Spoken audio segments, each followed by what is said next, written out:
సత్య news bulletin ముందుగా headlines.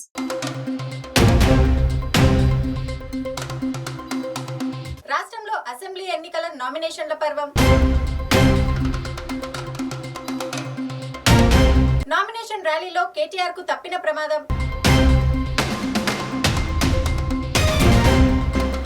ఆ నగరంలో స్మార్ట్ ఫోన్, ఎలక్ట్రానిక్ వస్తువులు వాడితే జైలుకే.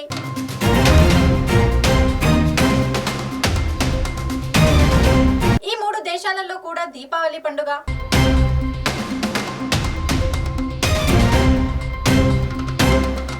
నూతన వధూవరులకు టీటీడీ శుభవార్త.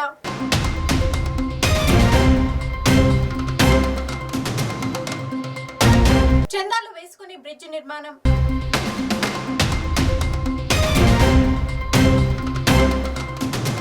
సాలీడు కాటికి ప్రముఖ సింగర్ మృతి.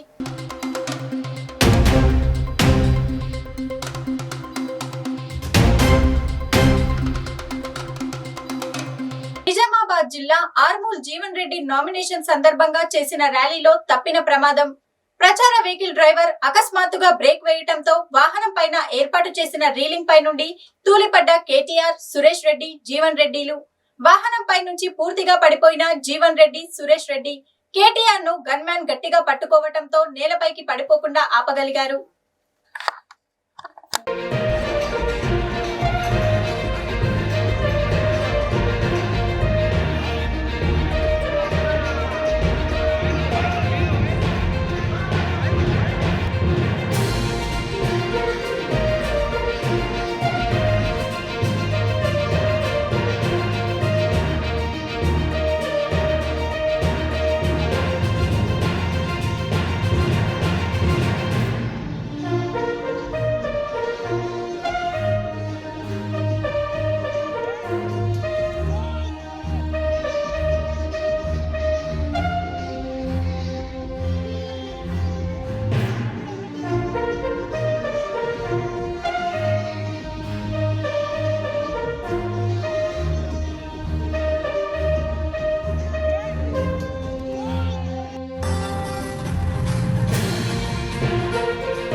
రాష్ట్రంలో అసెంబ్లీ ఎన్నికల నామినేషన్ల పర్వం జోరందుకుంది. గురువారం మంచి రోజు కావటం, శుక్రవారం చివరి రోజు కావటం అభ్యర్థులు దాదాపు గురువారం నామినేషన్లు వేసేందుకు రెడీ అయ్యారు. బీఆర్ఎస్, కాంగ్రెస్, బీజేపీ నాయకులు నామినేషన్లు వేశారు. రాష్ట్రంలో అసెంబ్లీ ఎన్నికల నామినేషన్ల పర్వం జోరందుకున్నది. 48 గంటలు మాత్రమే ఇక మిగిలి ఉన్నది. గురువారం మంచి రోజు కావడం, శుక్రవారం చివరి రోజు కావడం అభ్యర్థులు దాదాపు గురువారం నామినేషన్లు వేశారు. గజ్వేల్ అసెంబ్లీ నియోజకవర్గం నుంచి మూడోసారి పోటీ చేస్తున్న బీఆర్ఎస్ అధినేత ముఖ్యమంత్రి కేసీఆర్ తన నామినేషన్ పత్రాలను ఆర్ఓ కార్యాలయంలో ఎన్నికల రిటర్నింగ్ అధికారికి సమర్పించారు. అనంతరం గజ్వేల్ నుంచి హెలికాప్టర్లో కామారెడ్డికి వెళ్లి మధ్యాహ్నం 2 గంటలకు నామినేషన్ దాఖలు చేశారు. అనంతరం అక్కడ నిర్వహించే బీఆర్ఎస్ ప్రజా ఆశీర్వాద సభలో కేసీఆర్ పాల్గొని ప్రసంగించరు. మంత్రి హరీష్ రావు సిద్దిపేటలో నామినేషన్ దాఖలు చేశారు. సిద్దిపేటలోని ఆర్ఓ కార్యాలయంలో 2 సెట్ల నామినేషన్ పత్రాలను సమర్పించారు.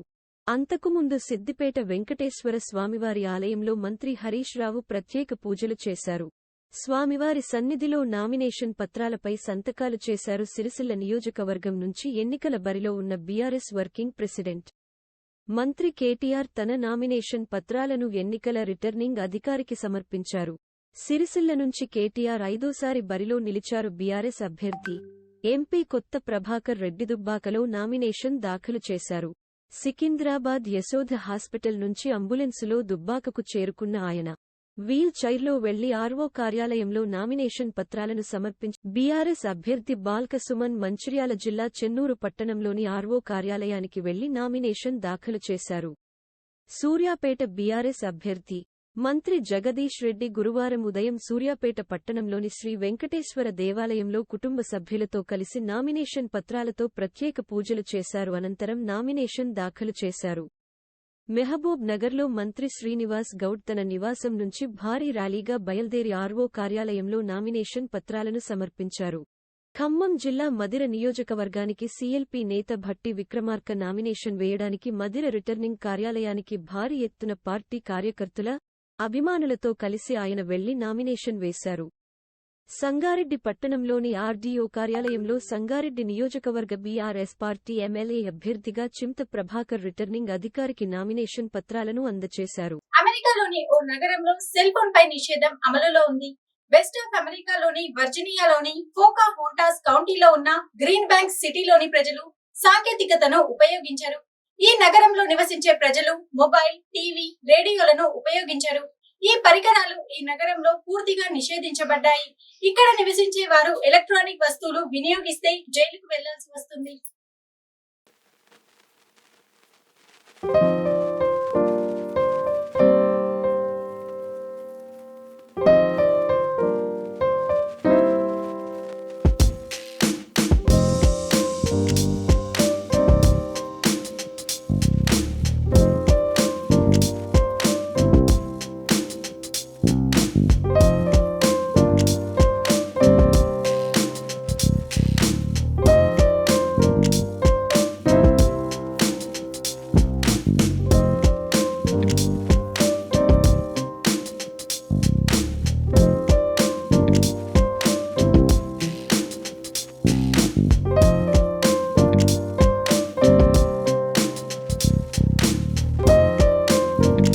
ప్రస్తుత కాలంలో ఫోన్ లేకుండా జీవితాన్ని ఊహించుకోలేం. అప్పుడే పుట్టిన శిశువు నుంచి కాటికి కాళ్లు చాచిన ముదుసలికి సైతం సెల్ ఫోన్ జీవితంగా మారిపోయింది. మరి అలాంటి పరిస్థితిలో మీరు సెల్ ఫోన్ను ఉపయోగించకూడదంటూ నిషేధం చేస్తే అసలు ఇది నిజమేనా అని ఆలోచిస్తారు. అయితే సెల్ ఫోన్లను ఉపయోగించడంపై నిషేధమున్న నగరం ఉందని తెలిస్తే మీరు ఆశ్చర్యపోతారు. అక్కడ నివసించే ప్రజలు ఫోన్లు లేదా ఆధునిక సాంకేతికతను ఉపయోగించరు. వెస్ట్ ఆఫ్ అమెరికాలోని వర్జీనియాలోని పోకాహోంటాస్ కౌంటీలో ఉన్న గ్రీన్ బ్యాంక్ సిటీలోని ప్రజలు సాంకేతికతను ఉపయోగించరు. ఈ నగరంలో నివసించే ప్రజలు మొబైల్, టీవీ, రేడియోలను ఉపయోగించరు. ఈ పరికరాలు ఈ నగరంలో పూర్తిగా నిషేధించబడ్డాయి. ఈ నగరంలో ఈ పరికరాలను ఉపయోగించిన ఒక వ్యక్తిని అరెస్ట్ కూడా చేశారు. అంటే ఇక్కడ నివసించే వారు ఎలక్ట్రానిక్ వస్తువులు వినియోగిస్తే జైలుకు వెళ్లాల్సి వస్తుంది. నిజానికి ప్రపంచంలోనే అతిపెద్ద స్టీరబుల్ రేడియో టెలిస్కోప్ ఈ నగరంలో ఉంది. ఈ ఊరి జనాభా కేవలం 150 మంది మాత్రమే. ఈ గ్రీన్ బ్యాంక్ టెలిస్కోప్ చాలా పెద్దది. దీని పొడవు 485 అడుగులు, బరువు 7600 మెట్రిక్ టన్నులు. ఈ టెలిస్కోప్ గొప్పదనం ఏమిటంటే టెలిస్కోప్ కదిలే విధంగా ఉంటుంది. అంటే దీనిని ఒక ప్రదేశం నుండి మరొక ప్రదేశానికి సులభంగా మార్చుకోవచ్చు. America national radio astronomy observatory ఈ స్టీరబుల్ రేడియో టెలిస్కోప్ సమీపంలో ఉంది. ఇక్కడి నుంచి అంతరిక్షం నుంచి భూమిపైకి వచ్చే అలలపై శాస్త్రవేత్తలు పరిశోధనలు చేస్తున్నారు. ఈ టెలిస్కోప్ అంతరిక్షంలో 13 బిలియన్ కాంతి సంవత్సరాల దూరంలో ఉన్న సంకేతాలను కూడా పట్టుకోగలదు. ఈ నగరంలో ఎలక్ట్రిక్ పరికరం ఉపయోగించకపోవడానికి కారణం ఇదే.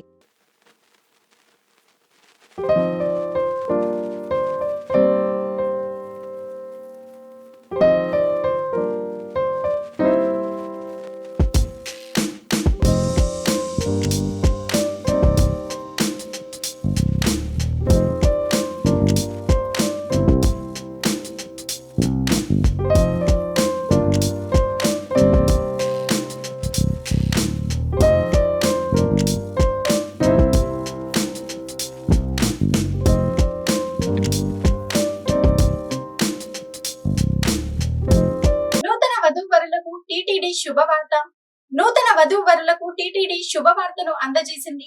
కొత్త జంటలకు తిరుమల శ్రీవారి ఆశీస్సులు పొందే అవకాశాన్ని కల్పించింది. పూర్తి చిరునామాతో సహా శుభలేఖ పంపితే శ్రీవారి కళ్యాణ తలంబ్రాలు, పసుపు, కుంకుమ, కంకణాలు, కళ్యాణ సంస్కృతి పుస్తకం, ప్రసాదాన్ని పోస్టులో పంపుతారు. నూతన వధూవరులకు టీటీడీ శుభవార్తను అందజేసింది. కొత్త జంటలకు తిరుమల శ్రీవారి ఆశీస్సులు పొందే అవకాశాన్ని కల్పించింది. పూర్తి చిరునామాతో సహా శుభలేఖ పంపితే శ్రీవారి కళ్యాణ తలంబ్రాలు, పసుపు, కుంకుమ, కంకణాలు, కళ్యాణ సంస్కృతి పుస్తకం, ప్రసాదాన్ని పోస్టులో పంపుతారు.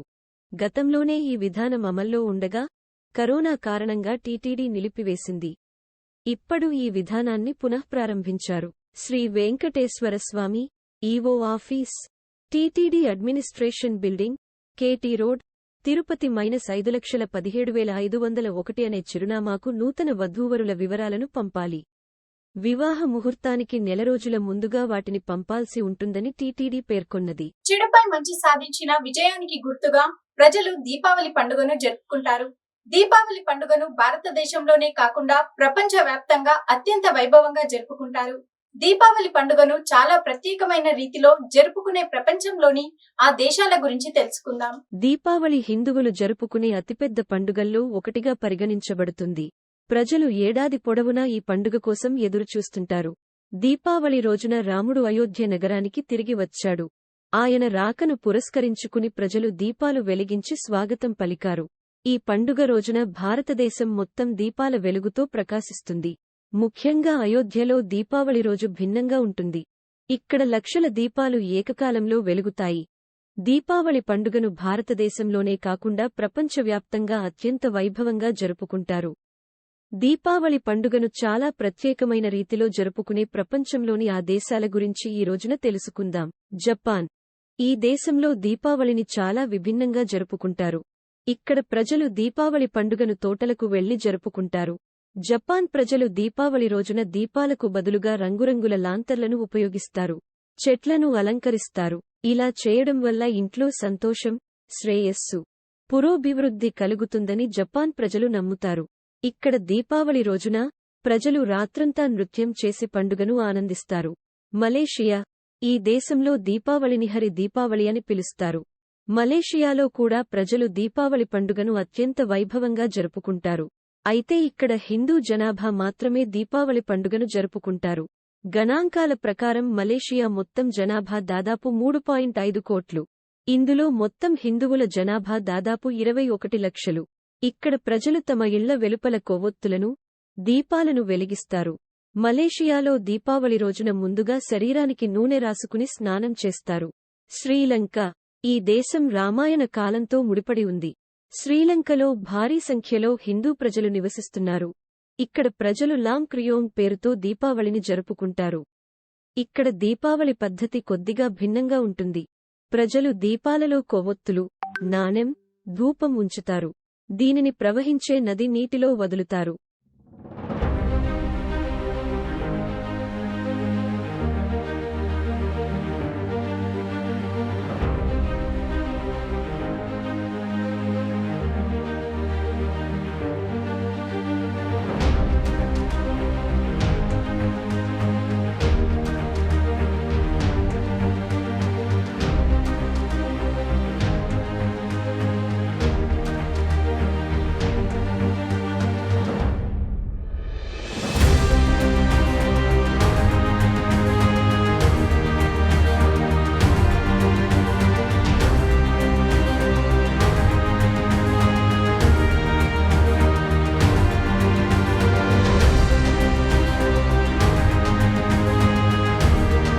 న్యూస్ కి స్వాగతం.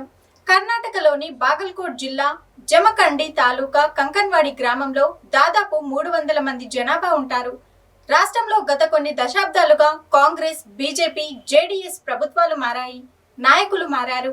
అయినా వారి గ్రామం పక్కన ఉండే కృష్ణా నది దాటి తమ వ్యవసాయ భూముల్లోకి వెళ్లేందుకు అవసరమైన వంతెన కష్టం మాత్రం తీరలేదు. పాలకులు పట్టించుకోకపోవటంతో విసుగెత్తిన గ్రామస్తులు, రైతులు తమకు తాముగానే దాదాపు 24 లక్షల వరకు చందాలు వేసుకుని కర్రల వంతెన నిర్మించుకున్నారు. ఓ మంత్రితోనే ఆవిష్కరింపజేసిన ఇన్నేళ్లుగా పాలకులు వహించిన నిర్లక్ష్య వైఖరిని బయట ప్రపంచానికి చాటారు. కర్ణాటకలోని బాగల్కోట్ జిల్లా జమఖండి తాలూకా కంకన్వాడి గ్రామంలో దాదాపు 300 మంది జనాభా ఉంటారు. రాష్ట్రంలో గత కొన్ని దశాబ్దాలుగా కాంగ్రెస్, బీజేపీ, జేడీఎస్ ప్రభుత్వాలు మారాయి, నాయకులు మారారు. అయినా వారి గ్రామం పక్కన ఉండే కృష్ణా నది దాటి తమ వ్యవసాయ భూముల్లోకి వెళ్లేందుకు అవసరమైన వంతెన కష్టం మాత్రం తీరలేదు. పాలకులు పట్టించుకోకపోవడంతో విసుగెత్తిన గ్రామస్తులు, రైతులు తమకు తాముగానే దాదాపు 24 లక్షల రూపాయలు వరకు చందాలు వేసుకుని కర్రల వంతెన నిర్మించుకున్నారు. మరో 2 లక్షలు ఖర్చు పెట్టి ఆ వంతెనను ఓ మంత్రితోనే ఆవిష్కరింపజేసి ఇన్నేళ్లుగా పాలకులు వహించిన నిర్లక్ష్య వైఖరిని బయటి ప్రపంచానికి చాటారు. కంకన్వాడి గ్రామం పక్కనే కృష్ణా నది ప్రవహిస్తుంది. నదికి ఆవలి వైపున గుహేశ్వర్ ద్వీపంలో గ్రామస్తులకు మొత్తంగా 800 ఎకరాల వ్యవసాయ భూములు ఉన్నాయి. నది దాటితే గాని వారు భూములకు వెళ్లలేని పరిస్థితి. అంత పెద్ద బ్రిడ్జి కట్టలేమని చేతులెత్తేసిన ప్రభుత్వం గ్రామస్తులకు ఓ మెకనైజ్డ్ బోటును మాత్రం అందించింది. ప్రతి ఏడాది ఆ బోట్ నిర్వహణ కోసమే గ్రామస్తులు ₹5 లక్షలు ఖర్చు పెట్టాల్సి వచ్చేది. విసిగి వేసారిన గ్రామ ప్రజలు యూట్యూబ్ ద్వారా ఓ కర్రల వంతెన గురించి తెలుసుకొని ఆ వీడియోను స్ఫూర్తిగా తీసుకుని లక్షల రూపాయల చందాలతో నది దాటేందుకు ఒక కర్రల వంతెన నిర్మించుకున్నారు. 30 మంది రైతులు 3 నెలల్లో తాళ్లతో వంతెనను నిర్మించడం చర్చనీయాంశంగా మారింది. 800 అడుగుల పొడవు, 8 అడుగుల వెడల్పుతో వంతెన నిర్మాణ పనులు పూర్తి చేశారు. కొసమెరుపు ఏంటంటే జిల్లాకు చెందిన ఎక్సైజ్ మంత్రి ఆర్బీ తిమ్మాపూర్ను ఆహ్వానించి ధూంధాంగా వంతెనను ప్రారంభింపజేశారు. దీంతో మంత్రి గ్రామస్తులను అభినందించక తప్పలేదు. సాలీడు కాటుకు ప్రముఖ గాయకుడు ప్రాణాలు కోల్పోయాడు. బ్రెజిల్ దేశంలో ఈ విషాద ఘటన చోటు చేసుకుంది. బ్రెజిల్ కు చెందిన ప్రముఖ సింగర్ డార్లిన్ మొరైస్ ఇటీవల సాలీడు కాటేసింది. దాంతో తీవ్ర అనారోగ్యానికి గురైన మొరైస్ ఆసుపత్రిలో చికిత్స పొందుతూ చివరికి ప్రాణాలు విడిచాడు. సాలీడు కాటుకు ప్రముఖ గాయకుడు ప్రాణాలు కోల్పోయాడు. బ్రెజిల్ దేశంలో ఈ విషాద ఘటన చోటు చేసుకుంది. బ్రెజిల్కు చెందిన ప్రముఖ సింగర్ డార్లిన్ మొరైస్ ఇటీవల సాలీడు కాటేసింది. దాంతో తీవ్ర అనారోగ్యానికి గురైన మొరైస్ ఆస్పత్రిలో చికిత్స పొందుతూ చివరికి ప్రాణాలు విడిచాడు. మొరైస్ తన ముఖంపై సాలీడు కుట్టడంతో చనిపోయాడని అతని భార్య జుల్లనీ లిస్బోవా వెల్లడించిన వివరాల ప్రకారం సాలీడు కుట్టిన వెంటనే మొరైస్ శరీరంలో నిస్సత్తువ ఆవహించింది. ఆ తర్వాత ముఖం ఉబ్బిపోయింది. గాయం కూడా నల్లగా మారిపోయి అలర్జీ వచ్చింది. దాంతో అతడిని వెంటనే ఆస్పత్రికి తరలించారు. చికిత్స అనంతరం ఈ నెల 3న ఆస్పత్రి నుంచి డిశ్చార్జ్ చేశారు. కానీ మొరైస్ పరిస్థితి మెరుగు కాకపోవడంతో తిరిగి ఆదివారం పల్మాస్ జనరల్ ఆస్పత్రికి తరలించారు. మొరైస్ను కాపాడేందుకు వైద్యులు చేసిన ప్రయత్నాలు సఫలం కాకపోవడంతో మృతి చెందాడు. సంగారెడ్డి పట్టణంలోని ఆర్డీఓ కార్యాలయంలో సంగారెడ్డి నియోజకవర్గ బీఆర్ఎస్ పార్టీ ఎమ్మెల్యే అభ్యర్థిగా చింత ప్రభాకర్ రిటర్నింగ్ అధికారికి నామినేషన్ పత్రాలను అందజేశారు. అంతకు ముందు సదాశివపేట్ మండలం కంబాలపల్లి గ్రామంలోని శ్రీ లక్ష్మీ వెంకటేశ్వర స్వామి దేవాలయంలో బీఆర్ఎస్ ఎమ్మెల్యే అభ్యర్థి చింత ప్రభాకర్ నామినేషన్ పత్రాలను పెట్టి ప్రత్యేక పూజలు నిర్వహించారు. ఈ కార్యక్రమానికి పెద్ద సంఖ్యలో నాయకులు, కార్యకర్తలు పాల్గొన్నారు. బీఆర్ఎస్ పార్టీ ఎమ్మెల్యే అభ్యర్థిగా నామినేషన్ వేసిన చింత ప్రభాకర్ సంగారెడ్డి పట్టణంలోని ఆర్డీఓ కార్యాలయంలో సంగారెడ్డి నియోజకవర్గ బీఆర్ఎస్ పార్టీ అభ్యర్థిగా చింత ప్రభాకర్ రిటర్నింగ్ అధికారికి నామినేషన్ పత్రాలను అందజేశారు. అంతకు ముందు దాసివపేట మండలం కంబాలపల్లి గ్రామంలోని శ్రీ లక్ష్మీ వెంకటేశ్వర స్వామి దేవాలయంలో బీఆర్ఎస్ ఎమ్మెల్యే అభ్యర్థి చింతా ప్రభాకర్ నామినేషన్ పత్రాలను పెట్టి ప్రత్యేక పూజలు నిర్వహించారు. ఈ కార్యక్రమంలో సంగారెడ్డి నియోజకవర్గం ఎమ్మెల్యే అభ్యర్థి చింత ప్రభాకర్, సంగారెడ్డి నియోజకవర్గం BRS party coordinator Patnam Manikyam, CDC chairman Kasala Buchireddy, Mamilla Rajender, municipal chairman Bongula Vijayalakshmi, BRS నాయకులు మరియు కార్యకర్తలు పాల్గొన్నారు.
Circle Ds